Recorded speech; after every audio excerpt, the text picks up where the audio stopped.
నమస్కారం. ప్రతిధ్వని కార్యక్రమానికి స్వాగతం. భూసేకరణ ఆర్డినెన్స్ గడువు సోమవారంతో ముగిసింది. ఇప్పటికే 3 సార్లు ఆర్డినెన్స్ తీసుకొచ్చిన కేంద్రం మరోసారి జారీ చేయకూడదని నిర్ణయించుకుంది. ఈ విషయాన్ని ప్రధానమంత్రి నరేంద్ర మోదీ మన్ కీ బాత్ కార్యక్రమంలో ప్రకటించారు. బిల్లుపై నెలకొన్న ప్రతిష్టంభనలను తొలగించడం కోసం రాజకీయ పక్షాలతో చర్చలతో పాటు రైతు సంక్షేమం కోసం ఎలాంటి సూచనలైనా స్వీకరించడానికి ప్రభుత్వం సిద్ధంగా ఉన్నట్లు తెలిపారు. ప్రస్తుతం యూపీఏ నాటి భూసేకరణ చట్టం 2013 ఉనికిలో ఉంటుంది. ఈ నేపథ్యంలో భూసేకరణ బిల్లుపై ఎన్డీఏ వెనుకంజ వేయడానికి కారణాలేంటి, భూసేకరణ చట్టాన్ని తిరిగి ఏ విధంగా తీసుకొచ్చే అవకాశం ఉందన్న అంశాలపై ప్రతిధ్వని చర్చను చేపట్టింది. ఈ చర్చలో పాల్గొంటున్న ప్రముఖులు కపిలవాయి దిలీప్ కుమార్ గారు, బీజేపీ తెలంగాణ ఉపాధ్యక్షులు, సి నరసింహారావు గారు, రాజకీయ సామాజిక అంశాల విశ్లేషకులు, ఎస్ వినయ్ కుమార్ గారు, ప్రజాశక్తి మాజీ సంపాదకులు, పివి రావు గారు, Pennar engineering systems managing director, ఆర్థిక అంశాల విశ్లేషకులు. భూసేకరణ బిల్లుపై ఇప్పుడు కథనం.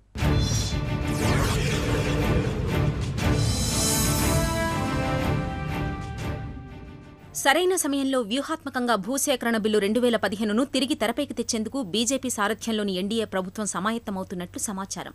బీహార్ ఎన్నికలు ముగిసిన తర్వాత తిరిగి గట్టి యత్నాలకు దిగే అవకాశం లేకపోలేదు. భూసేకరణ బిల్లు 2015పై తనదైన రీతిలో మోదీ సర్కారు పావులు కదుపుతున్నట్టు వార్తలొస్తున్నాయి. బిల్లుపై నెలకొన్న ప్రతిష్టంభనను తొలగించడానికి వివిధ రాజకీయ పక్షాలతో సంప్రదింపులు జరుపుతున్నామని కేంద్ర గ్రామీణాభివృద్ధి శాఖ మంత్రి బీరేందర్ సింగ్ తాజాగా పేర్కొన్నారు. ఈలోగా రాష్ట్రాలు సొంత చట్టాలు చేసుకునేందుకు కేంద్రం వెసులుబాటు ఇచ్చిందన్నారు. ప్రస్తుతానికి భూసేకరణ చట్టం 2013, రాష్ట్రాలు రూపొందించిన చట్టాలు కలిసే ఉనికిలో ఉంటాయని తేల్చి చెప్పారు. కాగా వివాదాస్పద భూసేకరణ ఆర్డినెన్స్ గడువు నిన్నటితో ముగిసింది. వరుసగా 4వసారి జారీ చేయకూడదని కేంద్రం నిర్ణయించిన నేపథ్యంలో ఈ ఆర్డినెన్స్ రద్దయింది. ఇదే విషయాన్ని మొన్న మన్ కీ బాత్లో ప్రధాని నరేంద్ర మోదీ స్పష్టం చేశారు. నిజానికి భూసేకరణ చట్టం 2013 స్థానంలో ఎన్డీఏ ప్రభుత్వం తెచ్చిన బిల్లు 3వసారి ఆర్డినెన్స్ జారీ చేయడానికి ముందే లోక్సభ ఆమోదం పొందింది. అయితే విపక్షాలకు ఆధిక్యమున్న రాజ్యసభలో ఆ ప్రయత్నం ఫలించలేదు. బిల్లు ప్రస్తుతం సంయుక్త కమిటీ పరిశీలనలో ఉంది. అసలు సముచిత పరిహారం హక్కు, భూసేకరణలో పారదర్శకత, పునరావాసం సవరణ బిల్లు 2015 పేరుతో దీనిని పార్లమెంటుకు సమర్పించారు. ఈ బిల్లును పూర్తిగా వ్యతిరేకిస్తూ విపక్షాలు ఆందోళనకు దిగాయి. దిలీప్ కుమార్ గారు, భూసేకరణ ఆర్డినెన్స్ గడువు నిన్నటితో ముగిసింది. మరి అయితే ఈ భూసేకరణ ఆర్డినెన్స్కి సంబంధించి మళ్ళీ జారీ చేయకూడదని కేంద్ర ప్రభుత్వం నిర్ణయించుకుంది.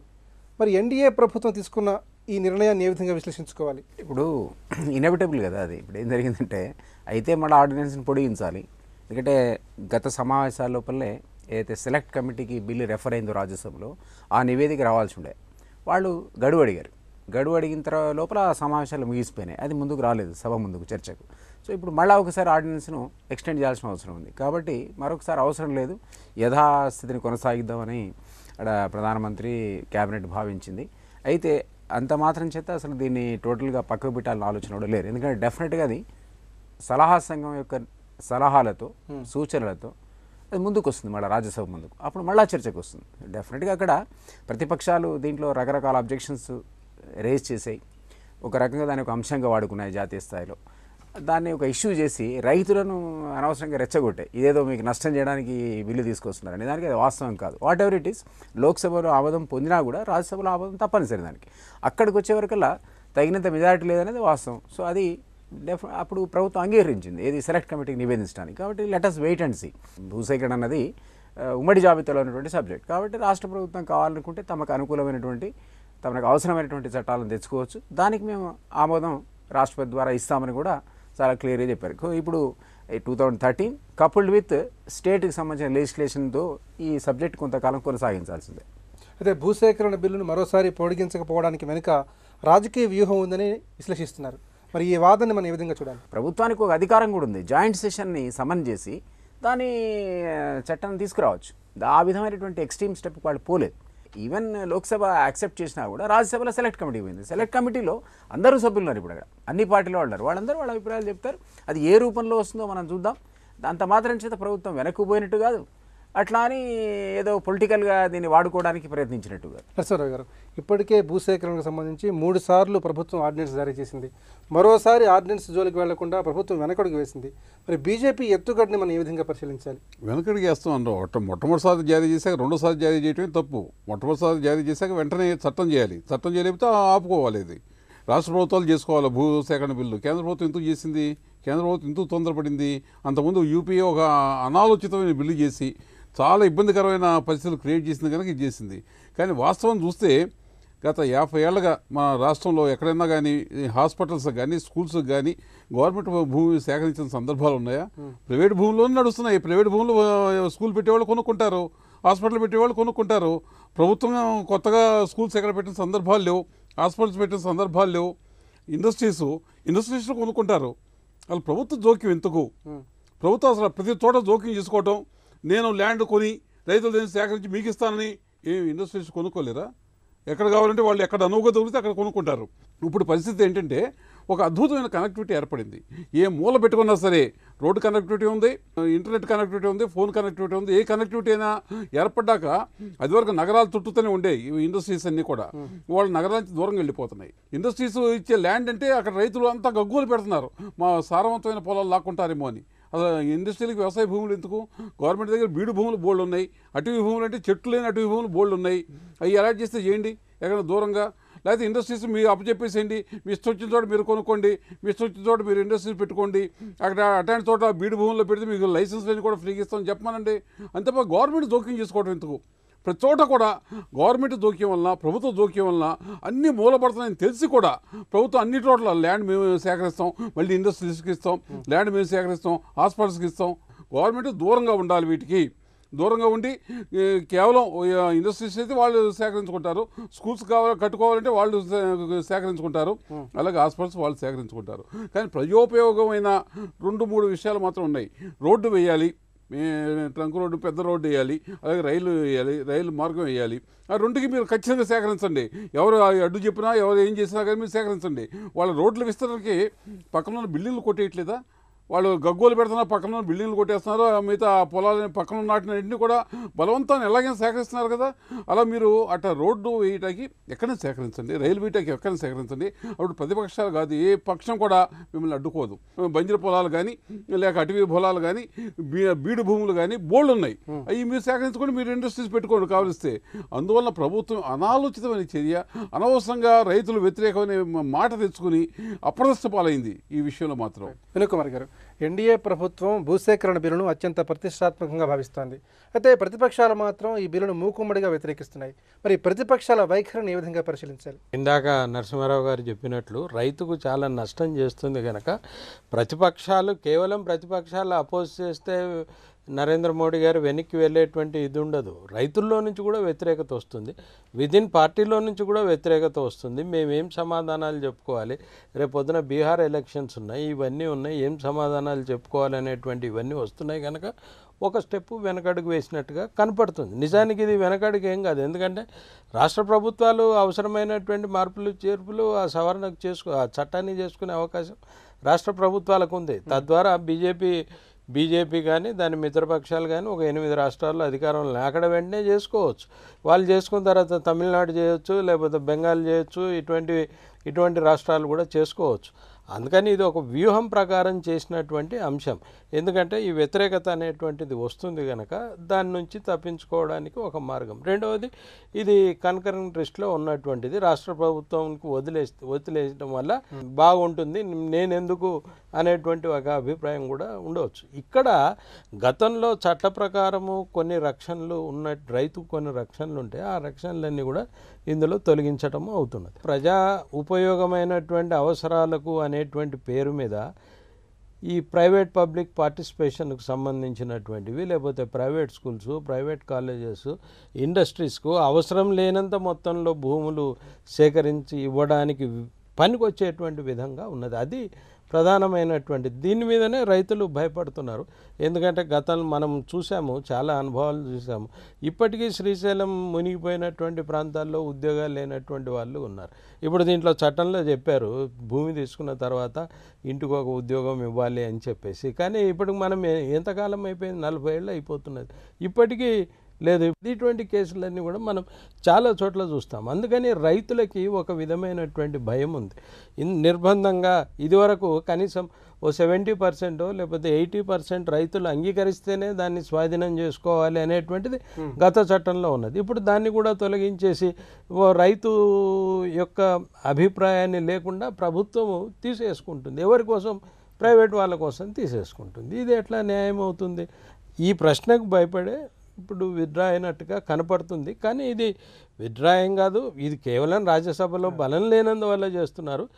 తాము చేయదలుచుకున్నటువంటి పని రాష్ట్ర ప్రభుత్వాల ద్వారా చేయించేటువంటి అవకాశం ఉంది. ఆ తర్వాత కేంద్ర ప్రభుత్వంలో కూడా ఇప్పుడు ఇందాక కొన్ని మార్పులు చేర్పులు చేసి సెలెక్ట్ కమిటీ నుంచి వచ్చిన తర్వాత మళ్ళీ ప్రవేశపెట్టేటువంటి అవకాశం ఉంది. రావు గారు, భూసేకరణ చట్టం తీసుకురావడానికి కేంద్ర ప్రభుత్వం ఎందుకింత తాపత్రయపడుతుందంటారు? అట్లాగే పారిశ్రామిక అభివృద్ధి తద్వారా దేశ అభివృద్ధికి ఉపకరించే ఈ భూసేకరణ చట్టాన్ని ఏ విధంగా మనం సమన్వయం చేసుకోవాలి? ఏ విధంగా ఈ చట్టం ఉపయోగపడుతుంది? ఇప్పుడు ఎందుకు తప్పన పడుతుందంటే ఇప్పుడు మీరు పోయిన యూపీఏ గవర్నమెంట్లో 2013లో వచ్చిన యాక్ట్ అండి ఇది. ఇప్పుడు ఆ యాక్ట్కి ఇప్పుడు వీళ్ళు అడిగేదానికి డిఫరెన్స్ ఏంటంటే మీకు ఓన్లీ రీహాబిలిటేషన్ కాంపెన్సేషన్ మేము ఎంతైనా ఇస్తూ ఉంటున్నారు బీజేపీ వాళ్ళు అంటాం. ఎన్డీఏ గవర్నమెంట్ అంటే రీహాబిలిటేషన్ కాంపెన్సేషన్ వాళ్ళు చెప్పిన దానికన్నా ఎక్కువ ఇస్తాం మేము, యూపీఏ గవర్నమెంట్ చెప్పిన దానికన్నా ఎక్కువ ఇస్తాం మేము. కానీ ప్రాసెస్ ఆఫ్ ఎక్విజిషన్ ఈ ఎలా అయితే ఎక్వైర్ చేయాలో ప్రాసెస్ దాన్ని ఈజీ చేయమని అడుగుతున్నారు వాళ్ళు. ఇది 70% ఏమో ఒప్పుకోవాలని, గ్రామంలో ఒప్పుకోవాలని, 80% ఏమో వీళ్ళు ఇక్కడైతే మన పట్టణాల్లో ఒప్పుకోవాలని చెప్పేసి. ఇప్పుడు ప్రాబ్లం ఏం జరుగుతుందంటే అండి, ఇండస్ట్రీస్ పెట్టేవాళ్ళు వాళ్ళు డైరెక్ట్గా మాట్లాడితే కనుక చాలా వరకు ప్రాబ్లం రిజాల్వ్ అవడానికి అవకాశం ఉంటుందండి. ఈ మధ్యవర్తులు ఒకళ్ళు మధ్యలో ఎంటర్ అవుతారు, అట్లాగే పొలిటికల్ లీడర్స్ ఎంటర్ అవుతారు. వీళ్ళు అసలు స్పాయిల్ చేసేది వాళ్ళే మెయిన్ అట్మాస్ఫియర్ని అక్కడ. ఇంతకుముందు చాలా ప్రాజెక్ట్స్ ఆగిపోయినాయండి. ఇప్పుడు ఇన్ఫ్రాస్ట్రక్చర్ ప్రాజెక్ట్స్ తీసుకోండి, హైవేస్ అనుకోండి, ఇండస్ట్రీస్ కానివ్వండి, తర్వాత పవర్ ప్లాంట్స్, అట్లాగే ఇరిగేషన్ ప్రాజెక్ట్స్, అట్లాగే మీకు ఇన్ఫ్రాస్ట్రక్చర్ ప్రాజెక్ట్స్ కానివ్వండి, డిఫెన్స్ ప్రాజెక్ట్స్ కానివ్వండి, చాలా ప్రాజెక్ట్స్ ఆగిపోయినాయండి. ఇవన్నిటి కూడా ఇవన్నీ ఆగిపోవడం వల్ల ఇన్ఫ్రాస్ట్రక్చర్ కంపెనీస్, బోల్డ్ కంపెనీస్ ఇవాళ డెట్ రిడన్ కంపెనీస్ అయిపోయినాయి. అప్పులు దీంట్లో భారంలో కుంగిపోయినాయి. ఎందుకంటే వాళ్ళకి పర్మిషన్స్ లేవు. ల్యాండ్ ఇప్పుడు రోడ్ ప్రాజెక్ట్ ఉంది, వాళ్ళకి ల్యాండ్ ఎక్వైర్ చేసి ఇవ్వకపోతే వాళ్ళు ఎక్వైర్ చేయలేరు, వాళ్ళు గవర్నమెంట్ ఎక్వైర్ చేసి ఇవ్వాలి వాటికి. అందువల్ల చాలా ఆగిపోయినాయి. ఇప్పుడు అవి బ్యాంకులు నష్టపోతున్నాయి, వీళ్ళు నష్టపోతున్నారు వాళ్ళు. 1951లో చూస్తే అగ్రికల్చరల్ 53.1% జీడిపికి కాంట్రిబ్యూషన్ ఉండేదండి. ఇది 1951లో. ఇవాళ తగ్గిపోయి 18%కి వచ్చింది ఇవాళ. ఇప్పుడు ఇండస్ట్రీస్లో ఎంప్లాయ్మెంట్ జనరేషన్ మీరు పరంగా ఆలోచించినా కానీ, అట్లాగే మీరు కన్స్ట్రక్షన్ యాక్టివిటీలో ఎంప్లాయ్మెంట్ పరంగా ఆలోచించినా కానీ, ఈ ల్యాండ్ ఎక్విజిషన్ అనేది దీన్ని సులభతరంగా చేయకపోతే కనుక రాబోయే తరాలు నష్టపోయే అవకాశం ఉందండి ఎక్కువగా. ఎందుకంటే ఈ పొలిటికల్ ఇంటర్ఫిరెన్స్ ఎక్కువైపోవటం, ఇందాక నరసింహారావు చెప్పినట్టు అసలు మామూలు ప్రాజెక్టులు ఇప్పుడు ఇండస్ట్రీ పెట్టాలనుకోండి, దానికి అసలు అవసరం లేదు, మీకు గవర్నమెంట్ అవసరం లేదు, మీరే ల్యాండ్ కొనుక్కోండి, మీరే దాని కన్వర్షన్ తీసుకోండి, చేసుకోండి మీరు.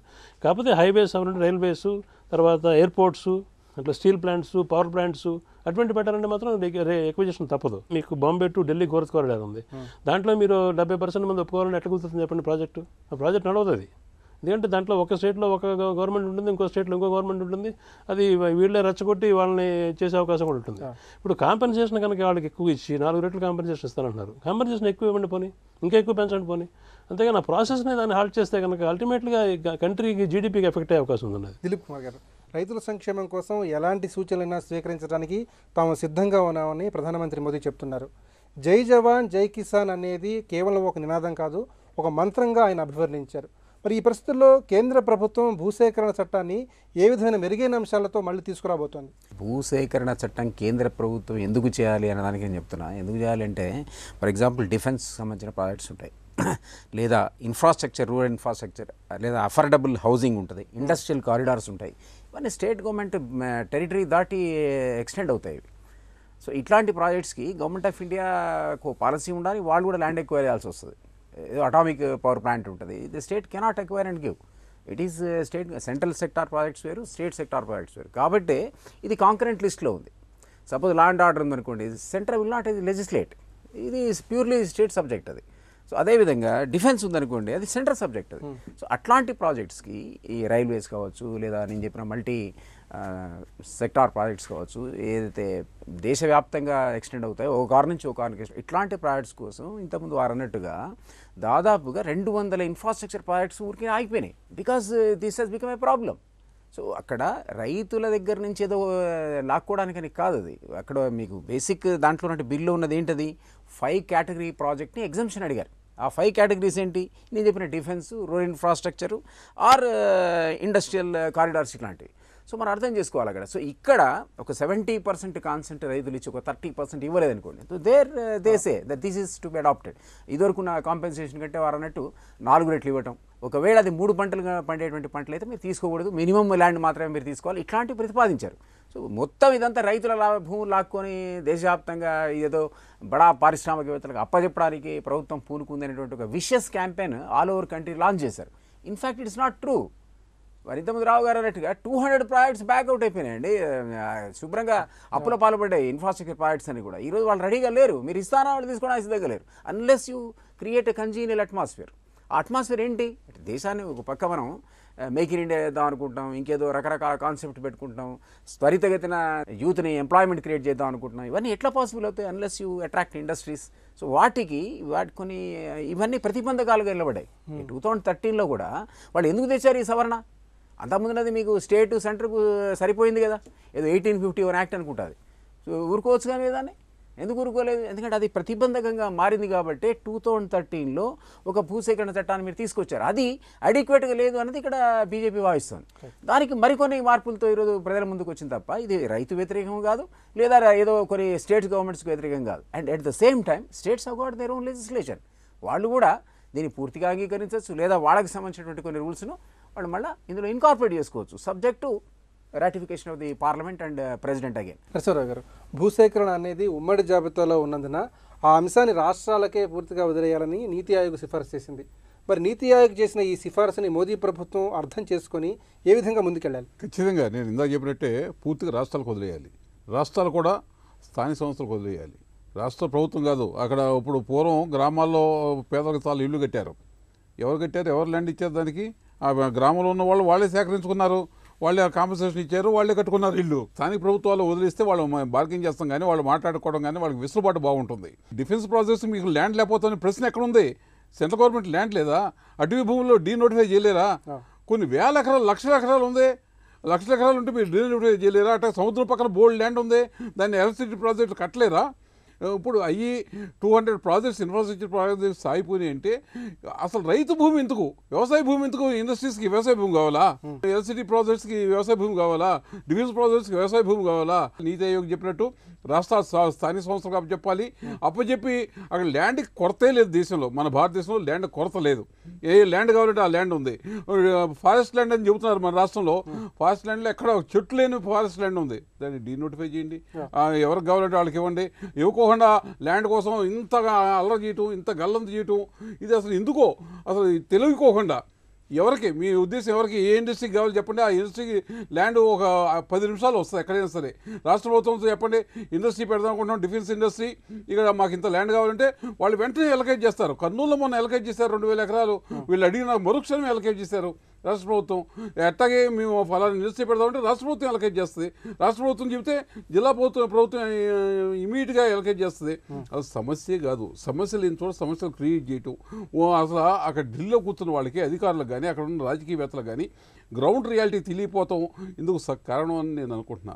ఆ గ్రౌండ్ రియాలిటీ తెలవక మనం ల్యాండ్ లేకపోతే అసలు ఎట్లా నడుస్తుంది, ల్యాండ్ లేకపోతే ఏం చేస్తూ ఉంటున్నారు. ల్యాండ్ లేకపోతే ప్రశ్నే లేదు భారతదేశంలో. ల్యాండ్ ఎంత కావాలంటే అంత, ఎక్కడ కావాలంటే అక్కడ ఉంది. అందువలన వాళ్ళు ఆ విషయాన్ని గుర్తించి మొత్తం మన చేతిలో పెట్టుకోవాలి, మనం రాజకీయంగా వీళ్ళందరి మీద పెత్తనం చెలాయించాలి, మనం సేకరించాలి, మనం ఎలకేట్ చేయాలన్న భావన వాళ్ళు వదులుకోవాలి. వినోద్ కుమార్ గారు, భూసేకరణ ఆర్డినెన్స్లో ఇప్పటికే అనేక కీలకమైన ప్రతిపాదనలు చేర్చారు. మరి రైతుల సంక్షేమం కోసం, వారికి ఉపయోగపడటం కోసం, వారికి మేలు చేకూర్చడం కోసం ఇంకా ఎలాంటి కీలక ప్రతిపాదనలు ఈ అంశంలో చేర్చాలి? రైతుకి ఇష్టం లేకపోయినా గతంలో ఉన్నటువంటిది గ్రామ సీమల్లో అయితే 70%, పట్టణాల్లో అయితే 80% రైతులు అంగీకరిస్తేనే స్వీకరించాలి ల్యాండ్ అనేటువంటి దాన్ని తీసేసినప్పుడు వాడికి ఉండేటువంటి కనీసమైన ఒక హక్కును ఇక్కడ తీసేసినట్టు అయిపోయింది. అందుకని ప్రభుత్వము తన కోసం కాదు, ప్రభుత్వం తన అవసరాల కోసం, అవసరాల కోసం కాదు, ప్రైవేట్ కంపెనీలకు అవసరమైనటువంటి భూమిని సేకరించడానికి సిద్ధపడుతుంది. ఇక్కడ యాక్ట్లో కూడా ఉంటుంది. 5 ఏళ్ళు కూడా ఉపయోగించకపోతే ఆ భూమిని తిరిగి తీసుకోవచ్చు. కానీ ఎప్పుడు తీసుకుంటారు? వాళ్ళ పొలిటికల్ ఇంట్రెస్ట్లు ఇవన్నీ ఉంటాయి కదా, అది ఒక ఆటంకంగానే ఉంటుంది కదా. ఇప్పుడు సెజ్లకి కేటాయించినటువంటి ల్యాండ్ను కూడా పూర్తిగా ఇండస్ట్రీస్లు ఉపయోగించుకునేటువంటి పరిస్థితి లేదనేది అనేక నివేదికలు మనకు చూస్తున్నాం. సార్ అన్నట్టు మనకి వ్యవసాయ రంగం నుంచి వచ్చేటువంటి జీడిపిలో వాటం మనకు వ్యవసాయ రంగం నుంచి తగ్గింది. వ్యవసాయ రంగం నుంచి తగ్గిందంటే సర్వీస్ సెక్టర్, ఇండస్ట్రియల్ సెక్టర్ పెరిగింది కనుక సార్ చెప్తున్నారు. అదే కాదు, సాగు భూమి కూడా తగ్గిపోతుంది. రకరకాల పేర్లు రియల్ ఎస్టేట్ పేరుతో లేకపోతే ఇంకా కేటాయింపుల పేరుతో సాగు భూమి అంతా తగ్గిపోతుంది. అది కూడా మన కళ్ళెదుట జరుగుతున్నటువంటి విషయమే కదా. మీరు ఏ టౌన్ అయినా తీసుకోండి, ఈరోజు సాగు భూమి తగ్గిపోతున్నటువంటి పరిస్థితి ఉంది. మరి దీన్ని నివారించాల్సినటువంటి దశలో దానికి ఇంకా తోడ్పడేటువంటి విధంగా ఉండేది కనపడుతుంది. అందుకని రైతుకు ఉండేటువంటి కనీసమైనటువంటి కొన్ని రక్షణలు ఏవైతే ఉన్నాయో వాటన్నింటినీ కూడా తీసేయడం. దేనికోసం తీస్తున్నారు? ఈ ప్రైవేట్ కంపెనీల కోసం. వాళ్ళకి అవసరం లేనంత పెద్ద మొత్తంలో ల్యాండ్స్ గతంలో ఇచ్చారు, తర్వాత కూడా ఇస్తారు. మరి దానికి ఏమీ ఇది లేదు కదా ఇందులో. సో ఇటువంటివన్నీ ఉన్నాయి కనుకనే ఇంత అపోజిషన్ వస్తుంది. రావు గారు, ఇప్పుడు ప్రభుత్వ రంగ ప్రాజెక్టులు అలాగే మేక్ ఇన్ ఇండియా ప్రాజెక్టులు వేగవంతం కావాలంటే భూసేకరణ చట్టం విషయంలో ఏ విధమైన ముందడుగు పడాలంటారు? నరసింహారావు ఇందాక చెప్పిన దాంట్లో అసలు ల్యాండ్ ఎందుకు గవర్నమెంట్ ఇవ్వాలంటున్నారు కదా, కొన్ని విషయాలు అంత విభేదిస్తాను ఆయనతోటి. కారణం ఏంటంటే ల్యాండ్, ఫర్ ఎగ్జాంపుల్ డిఫెన్స్కి ల్యాండ్ లేదంటున్నారు మీరు. డిఫెన్స్కి స్ట్రాటజిక్ లొకేషన్స్లో ల్యాండ్ అవసరం అవుతుంది వాళ్ళకి. అంటే మనం ఎక్కడో నూజివీడి దగ్గర ల్యాండ్ ఉంది కదా అని అక్కడ డిఫెన్స్ ప్రాజెక్ట్ పెట్టమంటే కుదరదండి. అక్కడ స్ట్రాటజిక్ లొకేషన్స్ ఉంటాయి. ఆ లొకేషన్స్లో వాళ్ళ అవసరాలను బట్టి వాళ్ళకి ల్యాండ్ అవసరం అవుతూ ఉంటుంది. Nuclear power plants for example, దానికి ఒక స్ట్రాటజిక్ లొకేషన్స్ ఉంటాయండి. ప్రతి చోట న్యూక్లియర్ పవర్ ప్లాంట్ పెట్టడం కుదరదండి దానికి. సో ఆ లొకేషన్స్లో ల్యాండ్ అవసరం అవుతుంది ఇప్పుడు. అట్లాగే ఇప్పుడు for example Bombay to Delhi growth corridor ఉంది. గ్రోత్ కారిడార్ అంటే గుజరాత్ మీదకి, రాజస్థాన్ మీదకి వెళ్తుంది. ఈ లింక్ అనేది మీరు బాంబే నుంచి స్టార్ట్ చేస్తే ఢిల్లీ వరకు మొత్తం ల్యాండ్ ఎక్వైర్ అయితేనే ఆ ప్రాజెక్టు సక్సెస్ఫుల్ అవుతుంది. మధ్యలో కొన్ని బిట్స్, కొన్ని పీసెస్ కనుక మీరు ఎక్వైర్ చేయలేకపోతే కనుక ఆ ప్రాజెక్ట్కే మొత్తం ప్రాబ్లం అయ్యే అవకాశం ఉంది. మీరు కాంపెన్సేషన్ విషయంలో రైతులను కాపాడండి, నేను కాదంటలేదు, I'm in favour of that. కానీ అది కాకుండా దాన్ని ఒక రాజకీయ రంగు పులిమితాన్ని అది ఉపయోగించుకొని మనం రాజకీయంగా బాగుపడదామని చేసిన ప్రయత్నం నాకు కనపడుతుంది అది. ఎందుకంటే మీకు ఒక విలేజ్ ఉందనుకోండి ఫర్ ఎగ్జాంపుల్, ఆ విలేజ్లో మొత్తం అందరూ 70% ఒప్పుకోవాలంటే ఇవాళ ఉన్న రాజకీయ పరిస్థితుల్లో ఒక విలేజ్లో ఒక పార్టీ ఉంటారు, ఇంకో పార్టీ ఉంటారు. వాళ్ళందరూ ఒప్పుకోవాలంటే, రైతులందరూ ఒప్పుకోవాలంటే సాధ్యమైన పని కాదు ఇది. ఇంతకుముందు కూడా ఇష్యూస్ ఎందుకు వచ్చినాయంటే, పోయినసారి ఇక్కడ మన ఆంధ్రప్రదేశ్లో చూసాం మనం, 100 ఎకరాలు అవసరం అయితే మనకి 1000 ఎకరాలు దానికి మీరు ఎక్వైర్ చేయడం, ఆ 900 ఎకరాలు రియల్ ఎస్టేట్ కింద దాన్ని కన్వర్ట్ చేయడం, అట్లా రైతులు ఇబ్బంది పడతా ఉంటే ఆ విధంగా చేయడం జరిగింది. వెస్ట్ బెంగాల్ తీసుకోండి మీరు, టాటా ప్రాజెక్ట్స్, టాటా మోటార్స్ వాళ్ళు అక్కడి నుంచి ఇష్యూ వల్ల కదా వాళ్ళు షిఫ్ట్ అయిపోయారు గుజరాత్కి. ఇవాళకి ఒక్క ఇండస్ట్రీ కూడా రావాలంటే వాళ్ళు వెస్ట్ బెంగాల్ ప్రాబ్లంగా ఉంది వాళ్ళు. ఎందుకంటే ఇండస్ట్రియలిస్టులకి సరైన వాతావరణం కనిపించకపోతే కనుక ఇండస్ట్రీస్ ఎవరు రారండి ముందుకి. ఇండస్ట్రీస్ కూడా ఇప్పుడు వ్యవసాయం ఎంత ముఖ్యమో ఇండస్ట్రీస్ కూడా అంతే ముఖ్యం. ఇప్పుడు రెండు బ్యాలెన్స్ అవుట్ చేసుకోవాలండి. ఇప్పుడు మీరు ఎక్కువ భూమి సేకరించినా కానీ మీకు రేపు ఫుడ్ సెక్యూరిటీ ప్రాబ్లం వచ్చే కూడా అవకాశం కూడా ఉంది. So you have to balance out both. NDA ప్రభుత్వం భూసేకరణ బిల్లును అత్యంత ప్రతిష్టాత్మకంగా భావిస్తోంది. కొంచెం ఆలస్యమైన అందరికీ ఆమోదయోగ్యమైన రీతిలో చట్టం తేవాలనుకుంటోంది. దేశాభివృద్ధితో పాటు రైతు సంక్షేమానికి పెద్దపీట వేయాలన్నదే ప్రభుత్వ లక్ష్యంగా కనిపిస్తోంది. ఇది నేటి ప్రతిధ్వని. నమస్కారం.